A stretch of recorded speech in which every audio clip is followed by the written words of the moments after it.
તમને એમ થતું છે કે ભાઈ હું મંડાણા છે ધ્રુમ ધ્રુમ ધ્રુમ ધ્રુમ, પણ એ બધી વાત હું તમને પછી કરીશ. તો જય શ્રી કૃષ્ણ મિત્રો. તો અમે સવારમાં જતા હતા અમારા ફ્લેટે, અને જો રસ્તામાં આ ભાઈ તો ખુરશી લઈને નીકળ્યા. ઓહો, એટલી બધી ખુરશી હોય કાંઈ. અને ફાઇનલી અમે પહોંચી ગયા અમારા ફ્લેટે. હજી કામ થોડુંક હાલે છે, બાકી છે હજી થોડું ઘણું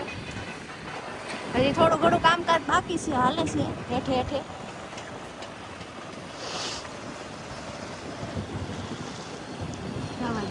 તો અમે પહોંચી ગયા ફ્લેટે. આ મારો ફ્લેટ છે, ઈડન એટમોસ. નહીં જો કામ ધડબડાટી કામ હાલે છે બધાનું, ડ્રું ડ્રું ડ્રું ડ્રું અવાજ નકરો સાંભળવાનો હમણાં તમારી.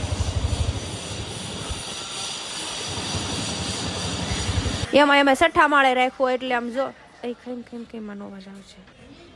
અમારો ફ્લેટ હતો 6ઠા માળે અને લીપ બંધ હતી, એટલે જો અમારે દાદા ચડીને જવું પડે. તમને એમ થતું છે વાહે લાઇટું તો ચાલુ છે લીપની, પણ એ ખાલી લાઇટું ચાલુ હતી, લીપ ચાલુ નહોતી. એટલે અમારે જો 6ઠા માળે અમે હાફી રહ્યા, ચડી રહ્યા હતા. મકાનમાં ટેસ્કા મારવાનું ચાલુ થઈ ગયું.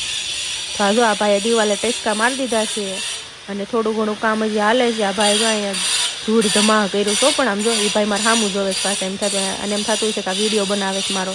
ઓહો અહીંયા દેખાતું નથી કાંઈ, એવું કરી દીધું શું. પછી તો હું ઘામ નીકળી ગઈ બારી, અને પછી અમે વહી ગયા સ્ટાઇલ જોવા. આ બે ભાઈઓ જો સ્ટાઇલ જોવે છે, નક્કી નથી થઈ રહેતું એને કઈ સ્ટાઇલ લેવી કઈ લગાવવી. બહુ કન્ફ્યુઝ હતા. પછી માંડ નક્કી કર્યું અમે.